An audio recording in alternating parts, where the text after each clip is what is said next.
Magandang araw mga kaayos. Sana nasa mabuting kalagayan kayo habang pinapanood ninyo ang video ko ngayon. Nandito nga pala kami mga kaayos sa may Tacloban Bypass Road.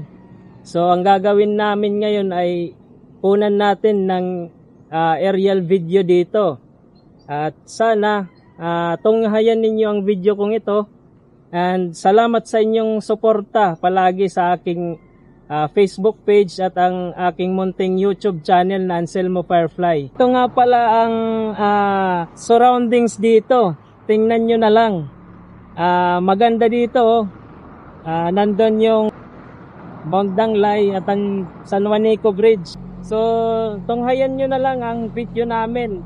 Nakukuha kami dito ng aerial view. So this is year 2024. Tingnan natin yung update ng Tacloban Bypass Road. So mga kaayos, magpapalipad na kami ng drone.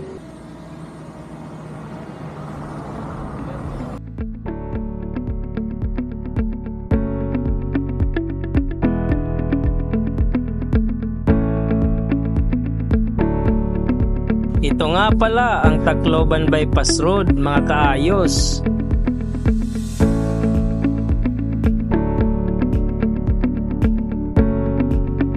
Ito naman ang rotonda ng Tacloban Bypass Road.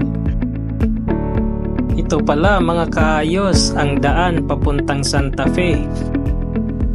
Ang ganda talaga ng tanawin dito.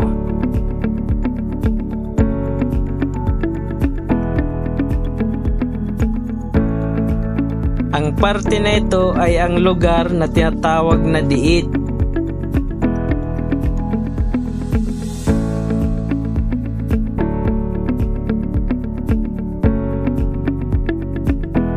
Ang ganda talagang tingnan ang Mount Danglay ng Basay Samar.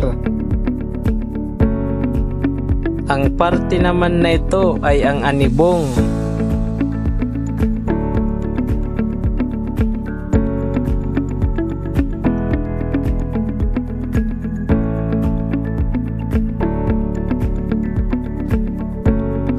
Dito naman ang parte ng Abukay. At dito naman ang Apitong. At sa likod naman ng bundok na ito ay ang Kaibaan.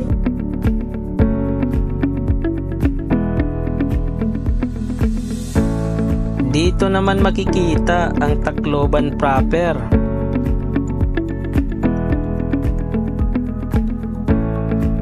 Ito naman dito ang Nulatula. Napakaganda talaga ng tanawin mga kaayos, lalo na sa bandang parte na ito na nakikita natin ang Mount Danglay ng Basay Samar.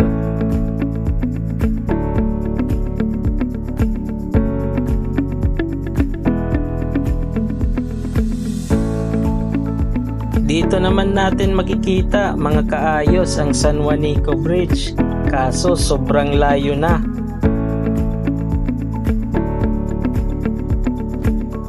Dito naman makikita sa parting ito ang Tigbaw.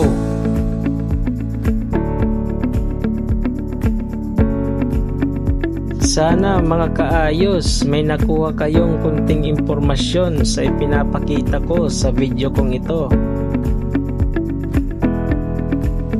Ganito pala ang itsura ng aerial view dito. Ang daming bahay oh.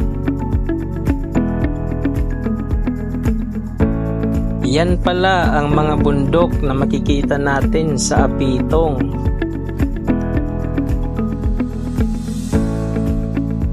Ang ganda talaga ng tanawin mula dito. Ayos! Malaki talagang tulong ng Tacloban Bypass Road mga kaayos. Lalo na ngayon nararanasan na natin mga Taclobanon ang heavy traffic.